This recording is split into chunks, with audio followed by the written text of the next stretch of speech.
Ladies and gentlemen, boys and girls, welcome back to the 85th episode of the Stateside Report UK special episode today. As I say it before, I'll say it again. It's always a good time when we have a third voice, a guest in our midst. Let's get the boring stuff out of the way. Over here next to me, Stateside, Mr. OKC, Mr. Arsenal. How's he doing? How you doing, fella? Life's not too bad. Life's not too bad. Like I said, I did everything but die in that game yesterday when I watched it. So it's good so far. Like I said, business end of the season. Nothing's won yet, but things are looking up. If I speak about... We're taking one game at a time. So if I speak about the other round ball, we'll be here for donkeys. So I will save it. I will save the cheating, the Royal Rumbles. I'll save it for another episode of the Stateside Report UK. Because as I said, special day today. We have another guest in our midst, one from TikTok predominantly, but he's all over the shop from what I've seen and covers a myriad of things as well. I need to get into what he gets into himself because I don't even know at this point. However, York-based journalist, a Bucks fan as well, so I've got something special for him later in terms of a question. It's Will Moxon. Will, how are you doing, kind sir? I am very, very good. Thank you, fellas. Thank you for having me on. This feels like it's been a long time coming. You know, we've been interacting a lot on TikTok, so it's good to be here. Good to talk hoops with both of you. Absolutely, man. Absolutely. Now, before we get into the nitty-gritty of, the playoffs, because it's a great time for an NBA fan at the minute, second round of the playoffs.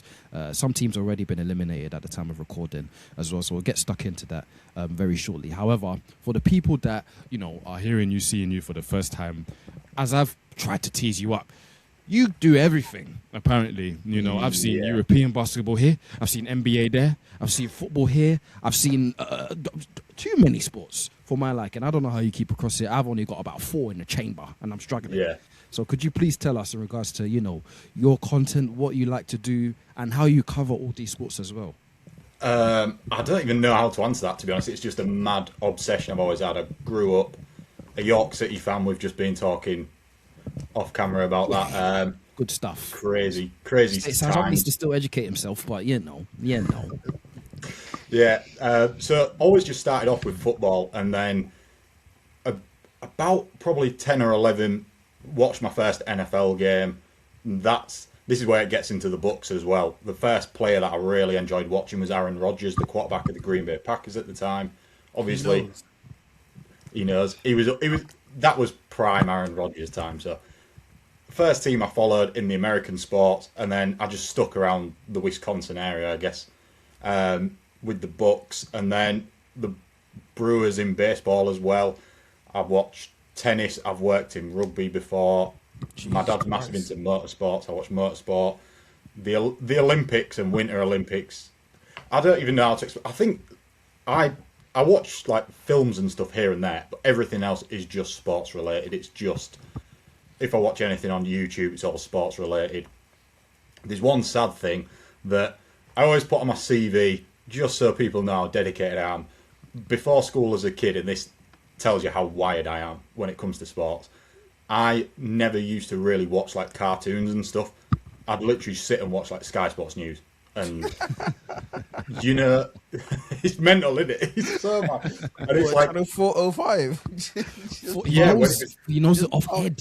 Because we didn't have Sky when I was younger, so they used to do Sky Sports News for free as well. Yes. And I think from there, it was just always like, and like I've got an older brother. His mates would say I was always destined for like match of the day or doing something on Sky, and I was just, that's just how it's always been. And then I did sports journalism at uni. That's when I started working in rugby. I've worked at Red Bull, Leicester Tigers, loads of places. I've worked in horse racing. I watch a lot of Aussie rules as well. That's like my secret love of the sport. I don't know why. It's because it's to do with what I work, but I don't want to bore people. We're not here to know too much about me. It's all about basketball. I don't know, trust me. About everything though. Yeah, I'm not bored. I'm blown away because, like I said, I've got about 4 in the chamber that I can speak confidently about, and I'm a casual viewer for every other sport because I do like sports as well. But obviously, I've learned today there's levels to this thing. There's people that are, they like it, and there's dedication levels that, unfortunately, I don't think I'll ever reach. So people like yourself, I can only raise my hands up still because it's impressive. It's very impressive. It's a blessing and a curse. Let's put it that way. It's always a blessing when it comes to sports stuff like that. Yes. I wish you didn't say you was a Green Bay admirer, because so is that fellow. Super Bowl coming next year, man. Yeah. Just give J Love some receivers and we're good to go. Okay. You know what I mean? Okay. I would say my comeback usually would be, my team's going to do something. The Jacksonville Jaguars ain't doing anything, so don't worry about that. We'll save all the, the egg. At least you've got more London games to look forward to. There we go. I like to go to the Jags games as well. I'm there. We don't always win, but I'm there. Winning much. And that's all that I'm there. That's what that matters, lads. Yeah. Like I said, let's leave the egg-shaped ball and the soccer balls, and let's leave all that, because we're talking basketball. It's great. I'm enjoying the playoffs. I hope you guys are as well. I hope if you're listening, watching, wherever you are, I hope you're enjoying the playoffs as well, because it's great viewing. It's great viewing at the minute.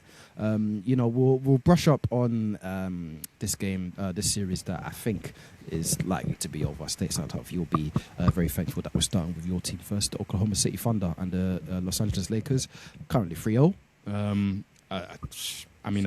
We've spoken about this series. Yeah, we've spoken about the series, not in length, I would say, just because it's expected that, OKC are supposed to handle, their breakfast, their dinner, and their lunch. And at the time of recording this 3-0 Stateside time, it looks like it's going to be a nice clean sweep, and I'd like to think you're very happy about that. No, of course. I mean, obviously, when we swept the Suns, the Lakers series was a scheduled beating. It was a scheduled belt, as the kids like to call it. Do you know what I mean? And it was only a matter of time where we faced them and we gave them what they deserve. And I knew, the whole complaining and bitching and crying about, the refs and the free throws and all of that disparity, it annoyed me a bit. And I don't like to talk about people trying to diminish how great SGA is because of how good the team is, But again, I feel like we're playing some of our best basketball, even though SGA isn't looking like SGA right now. But it's almost like a warm up for who we face in the next round. As you can tell, a lot of people are trying to say it's San Antonio, but that's not guaranteed just yet, because sometimes the star player might be going around trying to elbow people in the neck. So it's one of those, we can't just say, it's OKC San Antonio just yet in the conference finals. We'll take care of our business against the Lakers and see who we get in the next round, if you want to keep it short and sweet. Oh, I do want to keep it short and sweet, because I'm not a fan of speaking about OKC so glowingly. However, I am a professional, so I do what needs doing. Give the people what they need. Of course. Not always what they want, because it's not what I want, but life. Will, just very quickly on this series, because as you can imagine, people had heavily favoured OKC to beat the Lakers quite convincingly. I guess a question to, be devil's advocate a little bit is that, yes, I expected OKC to, get the job done. However, there is a little bit of an asterisk. Well, not even a little one. Luka didn't play this series, and it looks like he's not going to be returning for, game 4, game 5, game 6, game 7, maybe. No, not maybe. I'm being a bit too, hopeful. But Luka's not there, and now people are going to be, throwing you had the easy round 1, you've had an easy round 2, and then, okay, you're going to have to earn it in round 3, but, as it pertains, are you giving, this Thunder team the credit that they deserve in regards to, they were number 1 seed, they were the best team in the league. However, they've had some easy matchups as of right now. I think you have to. I think it's just being business as usual. Obviously, no Luka does change it, but maybe 6 games at a push? Could you see it going 7 potentially if Luka's there? I don't know. The one thing that has always impressed me with OKC, and I don't think you can ever take it away from them, is when you see in Game 3 and it's AJ Mitchell is the leading scorer on the team. It's, as a Bucks fan, you just look at the depth is just mental. And I think it was in Game 1, there were 10 players had played 10 plus minutes, which you come to the playoffs and usually everyone's shortening rotations. These teams running 8, 9-man rotations. And OKC, your best players, some nights are just sneaking over 30 minutes. I think you have to put the credit on them. And they've got the credit in the bank. This isn't a team that hasn't done anything in the past, and this is their first good season, and you can sort of write them off as they've had easy this, easy that. As you say, they were the 1 seed last year, they won the title. This year, the 1 seed again. Yes, there's maybe been easier first round games, and then into the second round, no Luka, but you've got to put respect on them. They are the ones to beat, I still think. I think even though the Spurs have had their number in the regular season, I think if you were to ask people, I still think a lot of people would edge it with OKC in their favour. I think they are still the ones to beat. Yeah, that's fair because, as you say, credit in the bank is a real thing. They're still the defending champions, and they have, at the minute, the reigning MVP. Side note as well, as you were speaking there, I was just thinking, they haven't announced the MVP as of right now, and obviously this has been one of the closest, races in modern history in regards to so many people being thrown into the, for so many people's names being thrown into the hat. I've heard Wemby there, I've heard Luka there, I've heard Jokic there. And of course, I've heard SGA. I'm not taking away from his credit. He's had an amazing season. Not an amazing round two in regards to his standards, but, if you're given MVP right now, today, you have the decision. It's you making the call. Who is the MVP, Will? I think I'm still going Shea. During the season, I was torn, but I think just the level of consistency is just ridiculous. I think anything you say positive about one, you can say about the other. It's obviously between him and Jokic. Luka and Wemby, as you say, were sort of knocking on the door. There was stretches, there were conversations similar to when Draymond was trying to get the defensive player last year. There's little bits, but I think in the end, because the voting's obviously done before the playoffs anyway. So, but I think just down the stretch, I think people, and Jokic missed a bit of time as well. I think that will always factor in. So, I think it's going to be Shea. I don't know how close it might end up being when the votes come out, but I do think it's Shea's. Yeah, I'm playing devil's advocate because I probably think who's going to win a second consecutive MVP award. Stateside, I'm about to ask you, but I know what answer you're going to give me because you're biased. something. Yeah, I just want a second consecutive Finals MVP. That's what I want. That's the political answer. Yeah, you can give Wemby the league MVP. Sure, why not? Yeah, he'll probably elbow that as well. Yeah, well, back-to-back Finals MVP. That's all I care about. Well, you're going to be political, but we're going to go to that series now, and all the elbows that's being chucked in there because what on earth is going on? It's 2-2 at the minute, if I'm not mistaken. 2-2. I've enjoyed this series. I thought going into it, I said it in the last episode. Go listen to it if you haven't, of course. I wasn't sure of Ant's health coming into the series, and of course, if he was going to be missing, then that was going to be a big swing in terms of momentum for the Spurs. In regards to there's not enough talent on Minnesota's roster to just carry the load or the lack of that if Ant's not there. He has been there though, and he's been playing quite well, as has a lot of the Timberwolves, and they've pushed it to be a really, really competitive series. Stateside, Tom, please address the elephant in the room though. Wemby turning UFC fighter, that's not something I had on my bingo card. Is that a thing of, maybe he's getting a bit frustrated? Do you think maybe he was trying to send some sort of message? What's going on? Tell me. I was watching the game yesterday, and when he done, I was like, oh my God, I can't believe he done that. But because he was almost trying to protect the ball, because every time it's so demoralizing when you play against Wemby. Do you know what I mean? Every time you shoot the ball, bro, he's getting the rebound. Everyone's trying to swipe down at it, trying to kind of rough him up a bit. And he just obviously kind of swung his body, trying almost protect himself, but it was a bit too reckless. Do you know what I mean? It was a bit too reckless. Their coach Mick Johnson came out saying it was good to see Wemby protect himself. Obviously not with the elbow and stuff, but trying to protect himself and be a little bit more physical, because that's exactly how they are being with him. Only way you can really, because bro, it's hard. It's hard to coach, or it's hard to go up against 7'5", the skill, the athleticism, all of that. But that's obviously something that's just come out of the blue. A lot of people obviously they'll say that's not the type of player he is, but they'll look into that to see if such pattern continues moving forward. Well, this is what I wanted to present today, and Will, thank you for being here with us so I can ask you this question in regards to, the elbow thing has been a thing for big men. I remember Dwight Howard always being called for, swinging his elbows a little bit too much. If you want to go further back, Dikembe Mutombo was somebody who was famous for, throwing the ball a little bit. And fair enough, your guarding position. But when you're somebody like Wemby, and this has been called into question in regards to his style of play as well, there has to be some sort of, there has to be a level of maturity and IQ when you're put into situations where it's, I can't get ejected here because I'm so important to my team. If I'm get ejected, we're probably going to lose the game, And he said it especially in, I think it was game 1 when they lost the game, and he came out afterwards saying that there's a lot of things that I'm doing on the court that's not helping my team win, and that's not, helping me in regards to saving my energy for later in the series, and eventually, hopefully in their case, later in the playoffs. is this something that, putting the elbows aside, or maybe you can put them in if you really want to, is this something that you're thinking about in regards to, Wemby and his development as a player? Because we see the all world, we see he's an MVP candidate. He has all the tools to be, one of the best to ever play. However, we do have to take into account as well, he's still a young player and there's still some levels of development, especially probably upstairs, that still need, looking into. Yeah.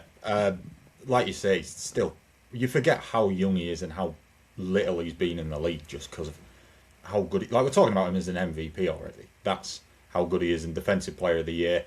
It's just going to be a maturity thing. Obviously, his first playoff run, you'll have games during the regular season where teams will try and rough you up a bit.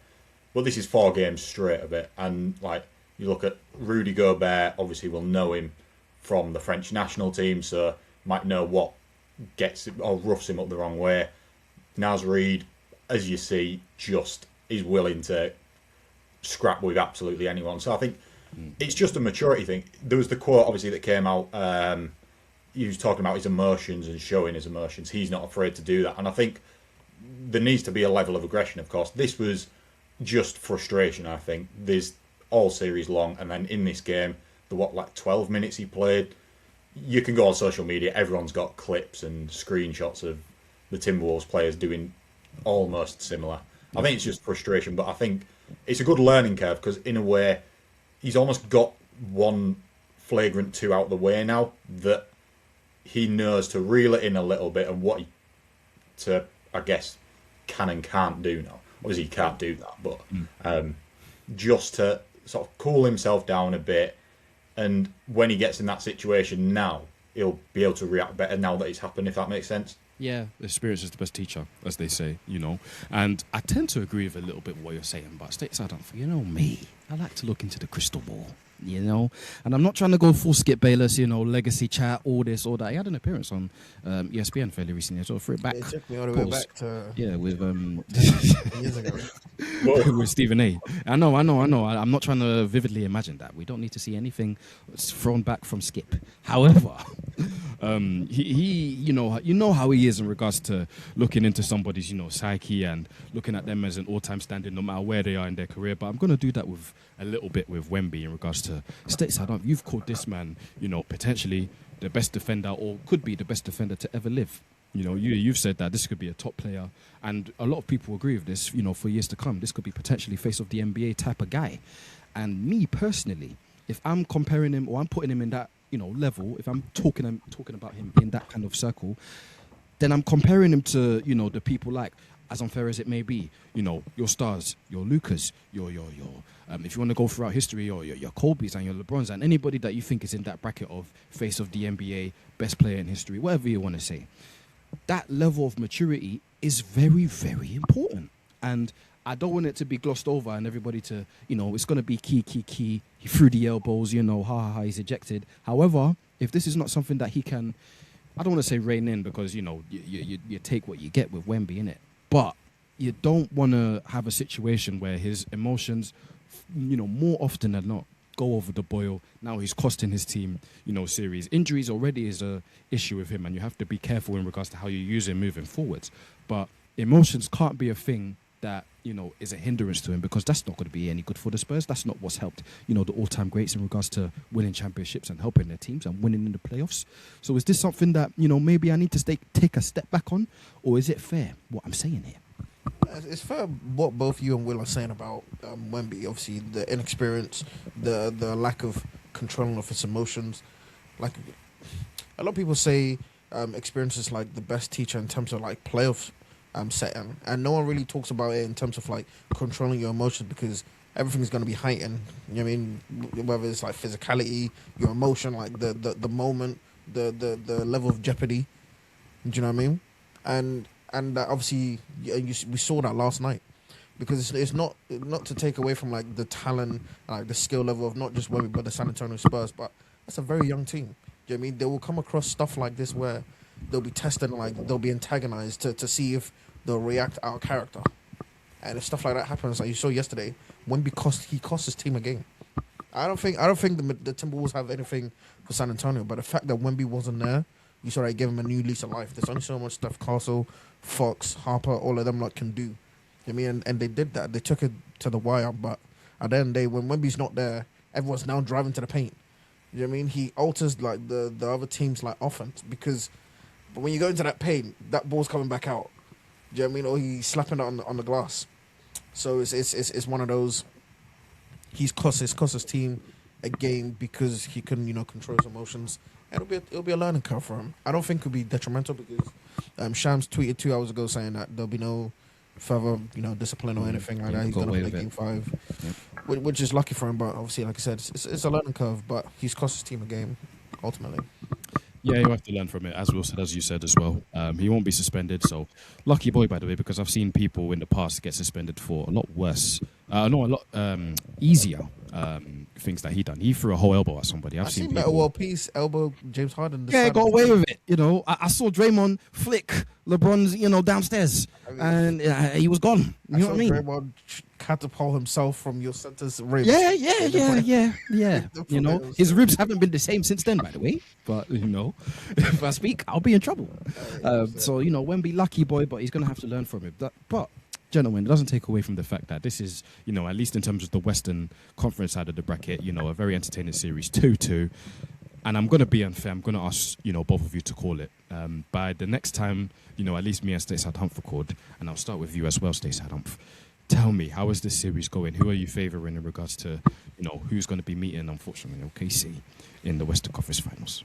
I don't want to undersell the Timberwolves, so I'll say Spurs in 7. Initially, I had Spurs in 6, but I'll take a Spurs in 7. I think the Timberwolves will be ultra aggressive with Wemby, and they'll have that new lease of life almost that they've tied the series because I think they were staring down the barrel for 3-1 deficit going back to San Antonio. So I'll say Spurs in 7. I think the Spurs, they're just a better team, and it'll only be a matter of time. Will, 7 games? Do you have it going that far? I think I agree with Humps. I think coming into this, I was the same way. I would have gone Spurs in 6. Again, you don't want to undersell the Timberwolves. They feel like a team that we all probably undersell a little bit every year, and then you see a few performances. I mean, you saw it in the first series against Denver without Ant, and you're thinking this lot are a problem. But yeah, I do, especially with Wemby not getting suspended for a game, I think that, for me, definitely puts it in the Spurs' hands now. I think I'll stick with what I did probably coming into this series. I'll go Spurs in 6. It's bold. Well, not that bold, but no, it's fair. It's fair. I'm going to tend to agree with you actually in regards to Spurs in 6, just because look, I think if Wemby is available, they are the better team, and they showed that in the regular season, and in the playoffs they've been mighty fine. If I do say so myself, so I'm going to probably agree with Will in that regard. Just before we wrap up and we go to our first junction on the Stateside Report UK. I do want to ask around the Timberwolves if we do think that they're going to lose, because even if the Spurs find a way to lose this one, and we're all wrong, we all got egg on our face, I'd like to think they're still on the straight and narrow in regards to young team, young coach. They don't have to do too much in regards to what they have to do with their roster, who they need to pay or whatever. Their roster's quite settled, I'd like to think.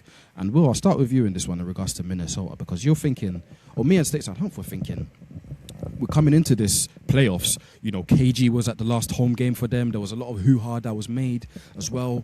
And maybe it's just a cynic in me, but there was me thinking that this is a little bit make or break for this Timberwolves team, because you think about it, they've made the Western Conference Finals, back-to-back years, if I'm not mistaken. And they've had, well, especially when they've got to that stage, not great success.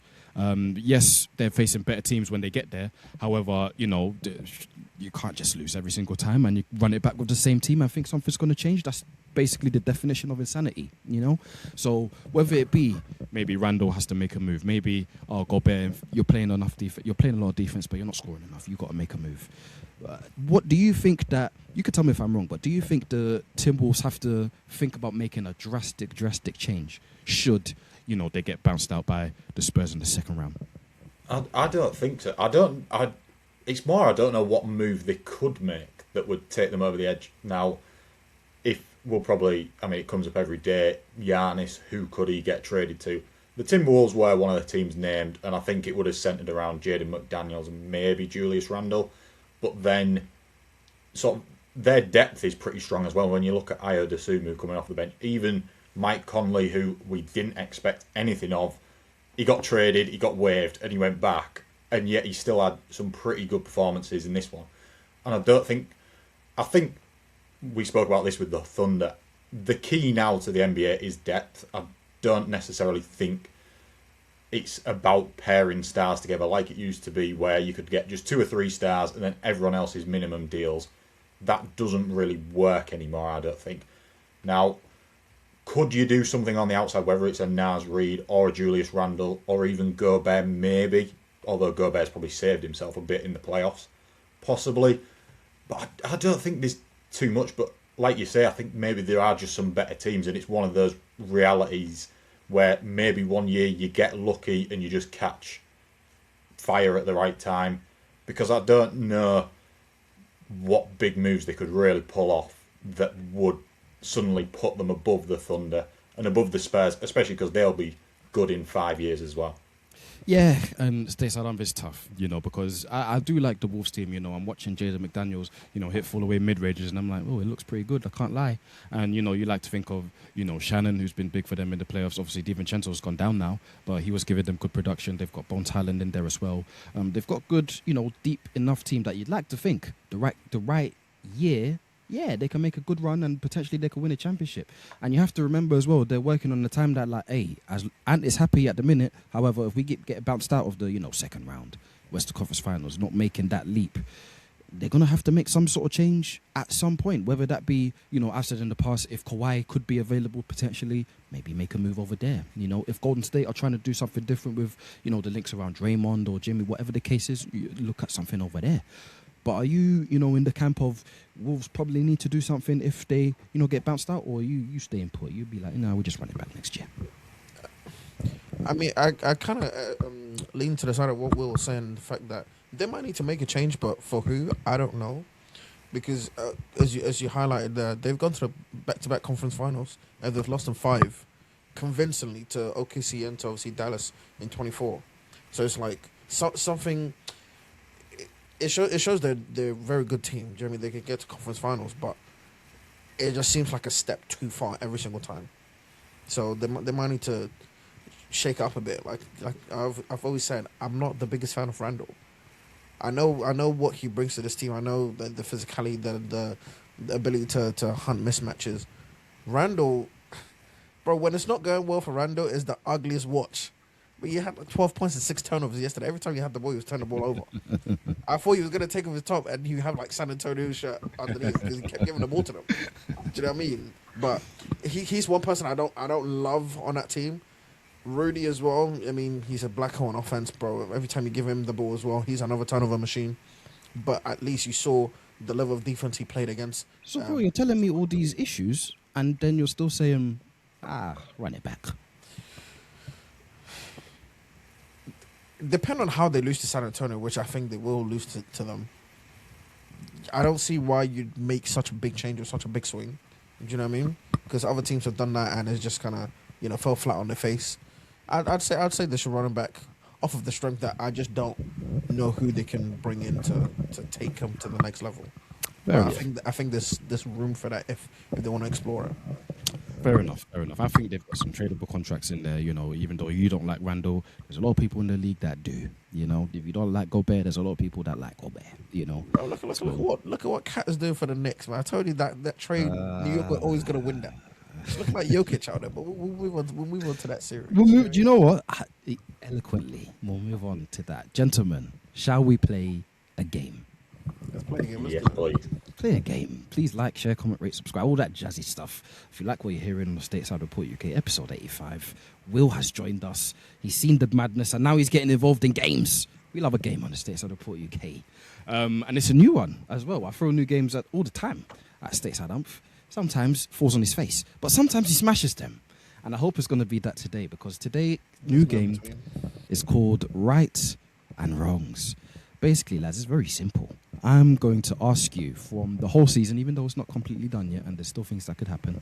I need to ask you one thing that you got completely right in this season. Maybe somebody looked at you crazy. Maybe it was even something that, was expected to happen and did. You were still right at the end of the day. and then I'm gonna need something wrong. You know, maybe it was a hot take, maybe it was a hunch that you just decided to put out there, and you're like, you know what? There's egg on my face. I'm wrong, lads. Can we do that? Can you do it for me? Can you do it for the people? Yes. Trust me. Let's do it. How about this? I'll even start first. You know, and even you know what? I'll start with my wrong. I will start with my wrong. It's not a problem. I don't mind being wrong. I'm a man with, you know, I have pride, but I can put it to the side when it's necessary. I said that, and Stateside Humph, he knows what I'm going to say, I think. I said that the Orlando Magic will make the Eastern Conference Finals. I don't know what I was thinking. I was looking good for a minute. I was. However, the lack of shooting, that they got some injuries here and there. Blew a 3-1 lead as well, didn't they? Yeah, they blew the 3-1. The coach got sacked. Paolo and Franz didn't make the jump that I thought they was going to really make. Yeah, I'm glad to say not glad, but I'm happy to say I was wrong. You know, raise me hands up, lads. I over dipped the chip. You know, I had too much dip on the chip. And I was wrong. No problem, you know. Could you see where I was coming from, though? You know, the Magic, where they were coming from last year. Decent outing against Boston. You like to think they make a jump to get Desmond Bain. Like, Will, do you see what I was cooking? Do you see it, at least? I see what you were cooking, because my wrong wasn't going to be too dissimilar. Please. Do you want me to go please. ahead of the many that I've had this season? I had them as a top 4 seed, and I think I did a video where I went like bold predictions, and I'm pretty certain I said I could see Paolo sneaking first team All NBA, and that it's an outlandish one. And I was like, the reasoning, and I'm hoping you agree with me here, Gabe, is if the Magic had made that jump, I think he probably puts himself right in the mix. Yes. The problem is none of that happened, and now we all look daft. Yeah, we look silly. Look silly, mate. Yeah. We look silly. But it's not a bad shout, though, because me and you, we were, you know, in different kitchens, but we're cooking the same thing. Yeah. You know? I'm not going to lie. Stateside, he called it early, to be fair. He said, yeah, I'm mad, because he's not been a fan of... Yeah, Franz, he warmed up to, but Paolo especially, I know he's not been a fan of for a while. Yeah, I mean, it's hard to watch Magic games, man. Do you know what I mean? Their brand of basketball is I don't But when they came London, they were kind of pathetic, to be fair. But you know, that's what I'm saying. They were in the first 5 minutes. They were down like 20 in the first 5. Yeah, they were pathetic. But I watch them very closely in the playoffs, though. Watch them very closely. I watch Franz. I watch Paolo.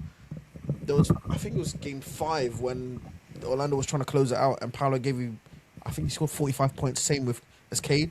And I was like, okay, I see the potential everyone keeps talking about with Paolo, and like the whole first team shout, as you were just saying. He looked like that type of player. The threes, the mid-ranges, the drives to the basket, how he just looked bigger, faster, stronger than everyone else. But it's just flashes. And then next game, he gives you 19 points, like very inefficient. You're like, that's the frustration that you have with someone like Paolo. Has all the tools, but just very, very, very inconsistent. Yeah. I just wanted to ask as well. You mentioned there, like, the style. And obviously, Jamal Mosley's now gone. What talent level do you put that roster at? Because I think the talent level is quite high. And I think that's, personally, why I think them against the Pistons, they took the 3-1 lead, because, to me at least, the gap in talent between a 1 seed and an 8 seed, into pure ability, I don't think was that big. But then when you get into coaching and maybe the makeup and the schemes, that's where the gap was. But in terms of talent, especially offensively, like, they should be so much better than they are. Let's be real. Yeah, 100%. I would say that as of right now, they're probably a little bit less than middle of the pack in terms of offensively, which is crazy to say, because you think about the people that they added obviously in the offseason, and obviously the talents that they have already in France and Paolo. Like them two alone are supposed to put a lot of teams over the top. You know, and me and Humps have had conversations in regards to, you know, now that Mosley's gone, like, are you looking at, you know, potentially making a move? Like, is Paolo and Franz going to work long term? I think at least next season and moving forward, you have to give that a go. You have to give that a go, because them two, right system, right coach, and a little bit more shooting, just because they've been one of the poorer 3-point shooting teams in the league for a while now, like at least the last 3 years. Yeah, they're cooking with something, and maybe next year that Eastern Conference final shout is not looking too bad. They got to stay on the court. Yeah. Oh, they also have to. Yeah, that's true as well. That is They very get true as well. injured way too often. Yeah. Yeah. But it does help. It does help that, like having both of them there, it's a case of, similar to how Tatum and Brown were in a way. Oh, one of them goes down, you have the other one there, at least. I don't say way back in the day, we're not unks over here. But, back in the day, Simmons and Embiid, one goes down, the other one will carry it. One other goes down, the other one will carry it. Ultimately, you still want both on the court, though. I hear They're it. walking I hear it. both of them. I hear it. I'm just saying, I'd rather have both There's of a them lot than of splitting money them on up or anything. There's But a lot of money on the table in the there coming is. years as well. With when those extensions really kick in, they are an expensive team. Yeah, and you have to think about the people they haven't even paid as well. They ain't paid Anthony Black yet. I want to say Suggs. They've given him a contract, but He's an extension. It's quite expensive, I think. Yeah, I'm he's gonna. pretty Yeah, certain he's to up go there. into second apron, potentially luxury tax. And they've got other draft picks as well that they have to, potentially think about moving forward. So they're going to have to make some decisions. However, if they get this coaching hire right going into next year, can set them up very nicely, I feel like. Stateside, come on. What were you wrong about I didn't this really year? make too many bold predictions outside of I thought Houston was at least going to make the conference finals. So when they got KD, Van Vliet obviously was playing the way he was playing Steven Adams. The fact that they open up the season with like a minimum of 6'9" and up, like starting lineup. I thought a lot of teams will struggle with obviously that size, length, athleticism, but it just kind of went downhill very, very quickly. Terrible brand of basketball, that team in Houston, and obviously they fell flat on their face against a very weak Laker team as we're seeing.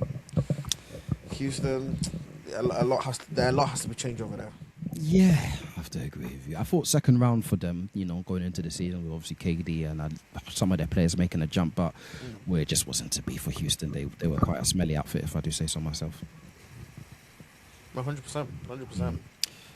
How about we talk about what we got right, lads? And if again, I'll start if that's okay with the fine gentleman sitting in front of me, because I said it in the summer. I'm gonna bring it up again. They all laughed at me when I said Cade Cunningham, top 5, argue with the wall. He was MVP candidate until he went down. And even in, when they were 3-1 down, I was scared. Even though I said my Magic still might go to the conference finals, ain't looking that bad. I was scared for Cade. But I said, you know what, I'm going to be strong. I know what that boy has. And now look what he's got for me. He's got a conference finals berth cooking, I hope. We'll talk about it shortly. But he's got a conference finals berth cooking for me. When I said this man was a top 5 point guard, the streets laughed at me. I can go back to the clip and see the comments. I can go back to what Stateside Umph was putting people above him. You all laughed at me. Well, I have to say, you're not laughing now, are you? Cade Cunningham, top 5, argue with the wall. I got it right, Stateside Umph. What are you telling me? Cade is a very, very good watch. I'm not gonna lie. These playoffs easily been one of my favorite players to watch. I mean, obviously he threw Game 3. Not gonna lie against the Cavs, but Don't worry about that. I'm saying when Cade is playing at his best, it kind of goes back to the whole Paolo archetype of player. He just looks too big, too fast, too strong for everyone else. The shooting touch as well, when he's got it going from 3 from the mid range, he's ridiculous. And he plays defense as well. He plays very, very good defense. I feel like sometimes to a fault because he gets gassed out and then late in the games because he's doing so much for that team because they just don't have enough offensive talent around him to take a bit of that offensive responsibility. He gasses out and then he throws these stupid turnovers and it can become costly. But to keep it to like the good parts of Cade, he's a ridiculous basketball player, bro. Bro, Will, I said it, me and Stateside Umph did our top 5 or top 10 positional rankings, and not to say that he was wrong, but he was putting like people like Tyrese, and he was putting people. Who else was he putting up in his top 5? Basically, Cade wasn't up in there. That's off-season hoops content. Yeah, I know. It carried the summer. Don't get it wrong. We weren't thinking right. Yeah, I was. Don't get it wrong. Yeah, speak for yourself, sunshine. I was, but I even said it at the time. I understand what Tyrese is doing. He's not on Cade's level, in my opinion. I feel like Cade is just a better player than him, but Tyrese obviously had a coaching advantage and the system was tailored perfectly to help that Indiana team, go far. And fair play because they got the job done to a certain extent, getting to the finals. But in regards to my Cade shout, come on, give me some flowers. I was confident. I put my neck out there and he's proved me right. You deserve all the flowers. Thank you, brother. He's similar to Humps. He's so good to watch. He's such a good player. And I think we were speaking about Wemby and his maturity. I think you're starting to see that now with Cade having last season the jump from like the worst team in the league to what was it, 6th seed last year? Something like that. Yeah, the 6th seed because New York was 3rd seed. Yeah, 6th seed last year, solid. They did themselves proud in that playoff series against the Knicks. When you think how people were talking about the Knicks going into that, and then he's gone a level this year. I just think it's just that maturity, and it puts, especially in the Eastern Conference where it's wide open, and we saw maybe the faults of the Celtics that we didn't quite expect with them in these playoffs. You're looking at the Pistons now. Obviously, the Knicks are in. We'll talk about them in a bit. They're in the conference finals. The Pistons will be there for a few years now, just with Cade there. Whatever happens around him, he's one of those players where the system will be built around him, I think. And you deserve all the credit for that shout. I mean, I think Halliburton can score, but Cade's scoring is just a different level to that of Halliburton. Let's not kid ourselves there. Yeah. And again, going back to maturity, Halliburton now has had a few years in the playoffs where they've got that experience under the belt, where you can see him going to a new level. Cade, whether they go to the finals, conference finals this year, next year, the year after, I think we could see him really kick on even more than what he's done already. He was an MVP candidate this year for a reason, and I understand that people are... as well. Yeah, they need to really upgrade that roster for sure. But there was a reason that, I had to shout. And people are scared normally to put young players when they see them making, or they've made a clear jump, and what they project them going to be. You sometimes just don't be scared. Just say, like, you know what? I feel it with this guy. If you're right, you're right. If you're wrong, no problem. You know what I mean? But enough about me. Will, please, could you tell us something that you got absolutely bang on this year? The Mavs. I didn't see it coming into the season. I know the Mavs, it was a huge scale. But like as soon as Cooper Flag went there were people putting them in the conference finals. And that, I don't know if that was either of you two. I'm looking at you both right now. I don't know. We had a creator called Slim Dookie. He said, best defense in the league, put it on the wall, bookmark it. Yeah, he was wrong. Shout out to Slim Dookie, though. I kind of got where people were coming from, but there was a part of me where I just didn't see... I mean, I didn't see the Spurs taking such a jump either, but because they got Cooper Flag, AD just can't stay on the floor. Clay isn't what he was in Golden State. No matter how much you try and dress it up and sort of the moments he has, just consist. It's just not the same guy. And then Kyrie obviously getting injured as well. You've got... I just didn't buy it. I'll caveat it, I might have had them maybe sneaking in as the 10 seed in the play-in, but I just wasn't particularly sold on them at all, to be honest. To be honest, if I remember, I don't think I had them going like far or anything like that, but I thought they could be a playoff team, health permitting. But of course, what was I thinking? Health permitting and Anthony Davis don't go in the same sentence, so I should have known better than that. Stateside off, I think that's fair. I think that's fair, because a lot of people, like he said, was putting the Mavs to go far. 100%. I was on the same boat, saying the Mavs, they might be a good team if everyone's fit, but like having a rookie on your team and then projecting them to be into conference finals and this, that, and the third, it's a bit much. I mean, there's levels to it. There are other teams up there that those type of spots are reserved for. Unless the Mavs obviously had done something out of the ordinary, then obviously we'll put our hands up, but it's a bit much. Stateside off, come on. Hey, and I'll caveat your thing. It can't be OKC related because I know you. Oh, what?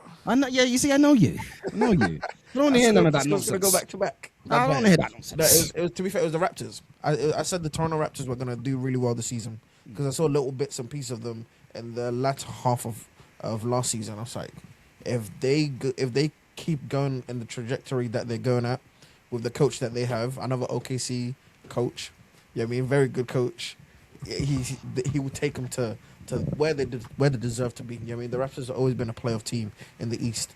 Obviously, you've seen the jump of Scotty Barnes and Brandon Ingram. I really like the acquisition over there as well, even though he didn't really play well in the playoffs. But I said, start of the season, the Raptors were the team to watch. They were the team that I felt like will make the playoffs without going through the play-in, and that's exactly what happened. They're one game away from the second round. I'll back you. I remember you saying you was high on them. I will. Normally, I'm quick to throw your name under the bus, but not today. Not today. Midway through the season as well, not to keep patting myself on the back. I said the Denver Nuggets championship window was closed before the All-Star break. Even when Jokic was playing at an MVP level, because I said this, I made this comment to one of my friends, Ski, and bro, when you're an OKC fan, it's very hard to sound humble, but I'm saying I'm programmed to watch championship level basketball. And every time we played the Denver Nuggets, they have always flat to deceive. San Antonio are the only team that strained OKC. And every time we played the Nuggets, we always punked them. With our second team, when Shea was out, when Shea's in, I'm like, yeah, this Nuggets team, the formula had expired. And we saw that in the worst possible way against the Timberwolves. Fair. Will, the Raptors and the Nugget shouts, they're both right. I can't say nothing about it. Are you having those? Yeah, they're good shouts.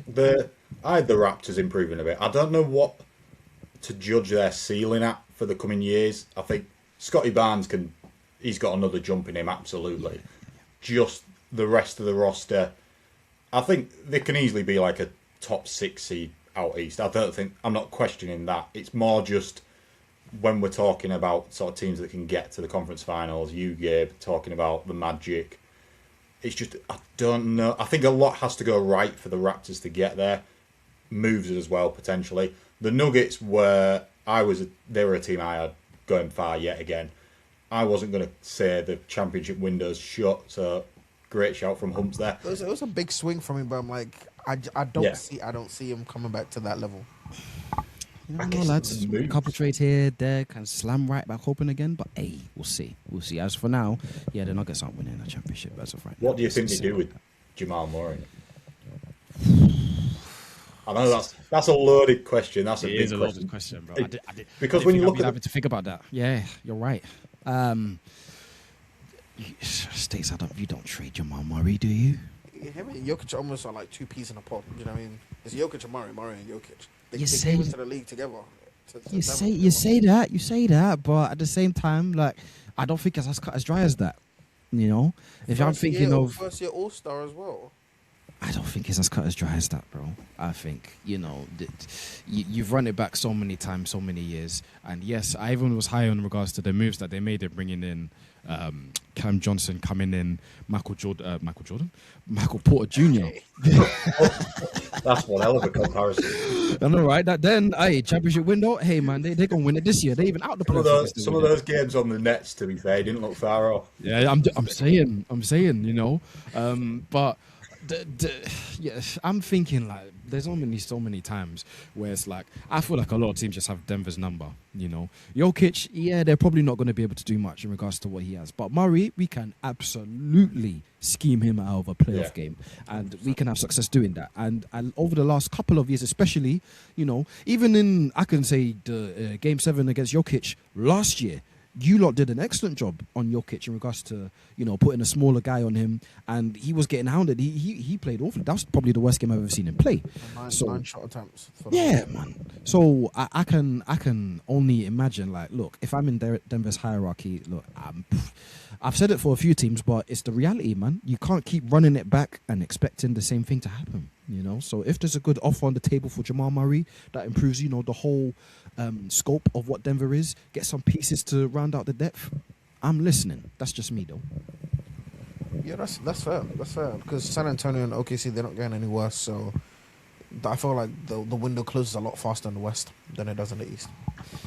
And you need to get a lot more defensive pieces around Jokic as well, because athletes. Yeah, because like he ain't going nowhere. Aaron Gordon is another one as well. Like, I'm worried for his future. I'm not gonna lie. He can't just keep getting injured in the postseason. I think it's all gonna be okay next year. He might have to get moved as well. He's more so likely to be moved than Jamal Murray. Yeah, 100%. But Jamal Murray, like I said, it's not off the table by any means. I can't even remember if it was this team or maybe another team that they said the only person that's safe is Jokic. I could be wrong. It could be another. No, it was. Is it Josh Kroenke? Yeah, Kroenke. Yes. Shout out Kroenke, man. We'll get you a ring this year. We've got one with every other team. Right? Gosh, but he said it. He said apart from Jokic, nobody is safe. So I hope nobody's bought a house in Denver because I'm in his school of thinking. If there's a move that we can make to make our team better equipped to face the OKCs and the San Antonios or whatever, we have to do it, you know? Just me, though. Right, gentlemen, how about we go to the East? Let's go to the East and look at the other side of the playoff bracket. I'll go with let's start with the series that's actually at the time of recording. Doesn't matter the time of recording anyway. It's over. It's finished. The Knicks swept aside the 76ers. This was actually my pick to get to the NBA Finals and the team to come out of the East. And as of right now, it's looking good. I wouldn't say it was the team or it was the pick that I'm most proud of, because I think a lot of people had the Knicks going far, in the playoffs. But in terms of the fashion that they did it, I watched Game 4. Well, at least the first half of it. I didn't need to watch the second half because it was done by then. They blew them away. And Stateside Amp, me and you have been talking about the Knicks, and offensively, there's a lot more to see from them in terms of everybody else in the team outside of Brunson. Their defense obviously was always something that was going to be a strong point outside of what Cat has been given to them, even in some of the Philly series, to be honest. However, in terms of the points they were putting up, the box score numbers look very sexy. Offensively, you see how the ball's moving, and you see Cat even getting into the playmaking bag as well. It's very impressive, I can't lie. 100%. And I feel like a lot of people didn't really understand like the level that the Knicks could play at when they brought Mike Brown in. Do you know what I mean? And I made this comment as well. I said, Mike Brown taking the Sacramento Kings to the playoffs is an equivalent to a ring. Do you know how hard it is to get the Kings to the playoffs? Do you know how hard it is to make the Kings relevant, let alone to get them to the playoffs? 7 games as well. Do you know what I'm saying? So it's like, and the brand of basketball you guys were playing that year as well in 2023? Yeah, it was good hoops, mate. But that's a quality quote right there. Do you know what I mean? And obviously he's got a better roster, better personnel. Brunson, Cat, OG, all of these guys. But what they done to the Sixers, especially last night's game in the first quarter, 11 of 12 from 3 on the road. I mean, you're supposed to be on the road, but the arena was filled with Knicks fans. The style of play, and I feel like they even looked a little bit like the Pacers last year in terms of like ball movement. How Brunson, like when he's leading the break, he lets go of the ball, like gives up the ball, and they're getting quick early offense. They're getting quality shots. They're playing in rhythm. It's appealing on the eye, and that's not what you normally would attribute a Knicks brand of basketball to be like, because obviously they had that sergeant coach Tibbs over there. Do you know what I mean? Having played like prison basketball. But it's nice to see the Knicks playing like a good brand of basketball, especially with the pieces that they have now. They look like finals bound. They look finals bound. Whoever comes out of the other series between the Pistons and the Cavs, I don't see them being the Knicks. I really like the Knicks. I as a franchise or whatever, I like the Knicks. But the way they're playing, I like them even more. I like their chances to get to the finals. Will, do you concur with that in regards to, this is a team that we're probably going to be seeing in the NBA Finals? Yeah, I think that Sixers performance last night, they've backed it up, haven't they? I think there were question marks definitely coming into the postseason about the Knicks. I think there were still question marks against the Hawks. Obviously, the only 2 losses were by 1 point in both. But I think there was still enough there where, at least myself, I was still looking at the Knicks sort of going, not fully sold on them just yet with some moments in those games, but like they've just gone to another level. I think Mike Brown, that's been such a good coaching hire. And there were people at the time, Knicks related and not, that didn't particularly like the hire. I think during the season there were people questioning it because you end up as the 3rd seed, and I suppose the expectation was probably from last year to kick on. Obviously, the Celtics were better than we all thought. Probably the same with the Pistons, but they have to be the team to beat in the East now. I think the Pistons will run them close. I think the Pistons are a better team than the Cavs anyway. I think the Pistons will get through that series, but they are the team to beat. And they've not even got OG back. He's not even back yet. And last night you've got Juice McBride started doing a madness. Like, as you say, there's so much depth. I can say personally, and you can let me know if I'm wrong, Stateside. I think you will let me know if I'm wrong. This is the form team in the playoffs. just because you look at the strength of, the competition that they're facing. I understand that they swept the 76ers and they did it in, dominant fashion. However, the 76ers coming into the series were moderately healthy. Embiid was pretty much there, all the way. You seen what Maxey was doing, and I have a question for, you guys in regards to Maxey in our next junction. But there were no slouches, the 76ers, and they did very well to come back from 3-1 to beat Boston. And you talk about that. Beat Boston's 3-1. Yeah, exactly. And you talk about that Hawks team as well that stole a couple of games off them. I think they were a bit of an awkward matchup for them, which is why, especially in certain moments, they struggled in that series. However, they've come out on top. And, if you talk about that closeout game, it wasn't even close. So if you're talking about at least, at the time of recording, on current form, technically, the Knicks are the best team in the league. Now, is that going to be them winning the championship? I don't know, because they have to get there first and they have to beat, the current champions in OKC, who, as we said earlier, have credit in the bank. But in terms of, if there's a team who I like the most to, at least get to the finals, more than anyone, it's the Knicks right now. And credit has to go to, my former gaffer, Mike Brown. I was very excited for them. I knew what he can do. Yeah, I knew what he could do. I did ask the question coming into the playoffs, I still wasn't too sure in regards to if they've made that much of a difference between last year's team and this year's team. You remember when we asked the question, Tom Thibodeau's team or Mike Brown's team, which one is really better? That was a question coming into the playoffs because, coming into it, they hadn't hit their stride yet. But now that they have, I don't see anybody stopping them. And, they're already in the Eastern Conference Finals sitting pretty. So the conversation we had when they sacked Coach Tibbs and we spoke about how they've given a defensive-minded coach a lot of offensive talent. Yeah. Do you know what I mean? And they expected him to make him play sexy basketball when that's just not what Coach Tibbs does or coaches. You know what I mean? And then you're bringing in a Mike Brown. Like I said, he's more offensive-minded. He's more innovative with his schemes and like how he wants to play. You're seeing the benefit. For players like Cat, do you know what I mean? Every time he gets the ball in the mid-post, at the top of the key, everyone's like moving. It's like, I've come to remember to say this, like when Messi gets the ball, and all of a sudden people are making runs off the ball. That's outrageous. You've just given Knicks fans the soundbite of the century. No problem. I mean, It's like when Messi or Jokic gets the ball, all of a sudden everyone's like moving. You know what I mean? And then he's like finding people. I don't have the stat, but his assist numbers from last year's postseason to this year's postseason through the roof. It's not even close. I think it's like doubled it. So you're seeing that side of Cat's game obviously being unlocked. It makes Cat more valuable to this team. So he has to sort out the foul trouble. I know it's always going to be there. You always have to take the rough with the smooth of Cat, but he needs to make a much more conscious effort to stay on the court because of how they play and obviously how they use him as that playmaking hub. With Brunson, you know what you're going to get with Brunson. You know what I mean, it's a big time player in postseason. When they don't have OG, when they do have OG, they still play the exact same way. Mikal Bridges, he's slowly but surely obviously gotten better as well. The warning signs was there in Game 6 when they played the Hawks. You know what I mean, it was a beatdown. It kind of they putting these teams away. It kind of reminds me of Mindset Man when George took Lenny out back.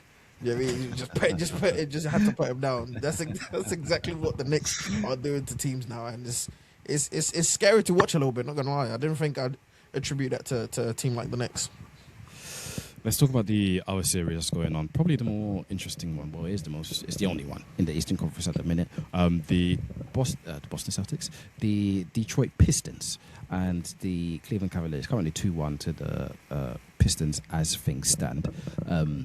And I'm a bit conflicted in regards to, I did say, I trust Cade to see me through and get the Pistons to they were the team I was right about last year, by the way. I said the Pistons were going to make a jump. People call me crazy, and they made it. Cool. So I'm the Pistons are my Eastern Conference team. Let's just say it like that, So I'm happy to say that, I'd like to think they'll make it through this series and they'll be facing the Knicks in the conference finals. However, at least, via what Game 3 has come to show me, Will, am I correct in saying that I shouldn't be counting out the Cavs too quickly? Because from what I'm seeing, I'd like to think that, over the whole season, the Pistons are probably the better team, even though the Cavaliers have maybe an edge in terms of talent. And that especially shows in, the closing moments, especially of Game 3.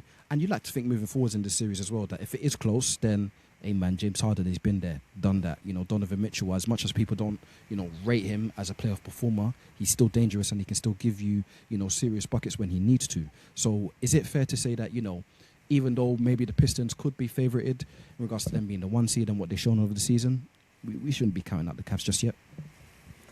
I don't know. We shouldn't count them out because, like you said, there's still talent there. But there are so many questions. Like, they've won every home game this postseason and lost every road game. That's so for a team that had title aspirations this season, that won 60 games last season. If you can't win a road game when you're the 4 seed, you're in a lot of bother. And you mentioned Harden and Donovan Mitchell, they've both been there, but they both also have massive question marks in the playoffs throughout their careers. And you shouldn't count them out. I think the Pistons will still be the heavy favourite. I think, and I'll put this to you guys, saying that the Cavs haven't won a road game, do you think in this series that it's more likely to be the Pistons win game 4, go up 3-1, or do you think the Cavs make it 2-2 and then can somehow sneak game 5 or potentially a game 7 in Detroit? I think it depends on how the Pistons start game 4. Because if the Cavs start swashbuckling, everyone's making threes, and they end the game in like the first 7 minutes, then obviously we're going back to Pistons 2-2. But I think it'll be the first. I think the Pistons will take this back to Detroit up 3-1, and ultimately probably close in 5, maybe 6. At that point, it won't matter which arena. I tend to agree as well, because even though I bigged up, in moments their star players really can perform, well, those moments are not going to come around, every single time. And especially when the Pistons go on runs and the game gets a little bit out of control, am I really going to be trusting James Harden to, help me out in a playoff situation? Probably not. Same thing can be said with Donovan Mitchell as well. Like I said, in moments, yeah, great, one of the best players in the league. But, there's a reason why he hasn't gone, past the second round in his career. People lambast Embiid for not getting to the conference finals. Same thing can be said for Donovan Mitchell, because unfortunately, if it's not just moments where it's time to be clutch, he struggles, and I understand he has a lot of responsibility in regards to carrying their team offensively, especially when, Harden's turning over the ball like anything. So I'm going to back the Pistons to probably beat them as well, especially, like I said, if they go on a run. I just don't see the Cavs making any sort of treadway to try and close it. And if it goes back to Detroit, then you can say goodnight. The series is probably done. Harden had to really scrape the barrel for that vintage performance in the fourth quarter. You know what I mean? That's the thing. He's older. If that wasn't that, they go down 0-3. 0-3. Like I said, with Cade as well, bro, back-to-back turnovers. Basically handed the game to the Cavs. We'll see how pivotal that'd be, but I still fancy the Pistons in this one. Yeah. There's going to be a lot of fallout with the Cavs this summer, I think. Well, what did you make of when they made the trade for James Harden? Because obviously, regular season, we know what Harden is. However, we've seen it across the playoffs, like older defensively is declining. We know how his playoff history is. Like, what did you make of the trade when initially they made it for Garland? I got the trade. I understand it. I think it was a good trade as well, because Garland, the constant foot issue, like he couldn't stay on the floor in the playoffs either. It just accelerates the timeline so much though. And is it this summer Harden can sign an extension? I can't remember if it's this or next. I think it is this summer, next summer. Yeah, I think it is. Because if